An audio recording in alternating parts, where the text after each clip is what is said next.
To be equally minded is to be peacefully minded, for a man cannot be said to have arrived at peace who allows his mind to be disturbed and thrown off the balance by occurrences.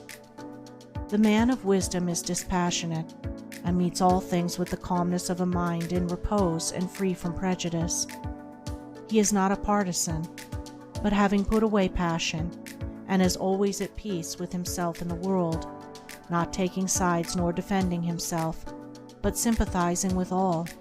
The partisan is so convinced that his own opinion and his own side is right, and that all goes contrary to them is wrong, that he cannot think there is any good in the other opinion and the other side. He lives in a continual fever of attack and defense, and has no knowledge of the quiet peace of an equal mind.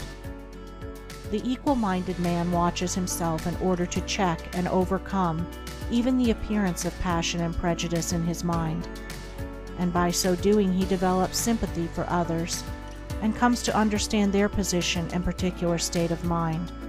And as he comes to understand others, he perceives the folly of condemning them and opposing himself to them. Thus there grows up in his heart a divine charity which cannot be limited, but which is extended to all things that live and strive and suffer. When a man is under the sway of passion and prejudice, he is spiritually blind. Seeing nothing but good in his own side, and nothing but evil in another, he cannot see anything as it really is, not even his own side, and not understanding himself, he cannot understand the hearts of others, and thinks it is right that he should condemn them. Thus there grows up in his heart a dark hatred for those who refuse to see him and who condemn him in return. He becomes separated from his fellow man, and confines himself to a narrow torture chamber of his own making.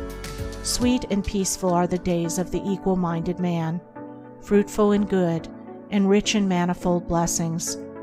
Guided by wisdom, he avoids those pathways which lead down to hatred and sorrow and pain, and takes those which lead up to love and peace and bliss. The occurrences of life do not trouble him, nor does he grieve over those things which are regarded by mankind as grievous, but which must befall all men in the ordinary course of nature.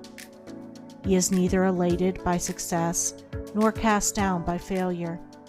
He sees the events of his life arranged in their proper proportions, and can find no room for selfish wishes or vain regrets, for vain anticipations and childish disappointments.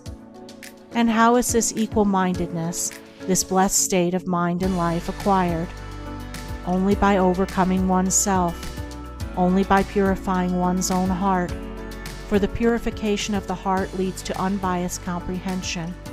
Unbiased comprehension leads to equal-mindedness, and equal-mindedness leads to peace. The impure man is swept helplessly away on the waves of passion. The pure man guides himself into the harbor of rest. The fool says, "I have an opinion." The wise man goes about his business.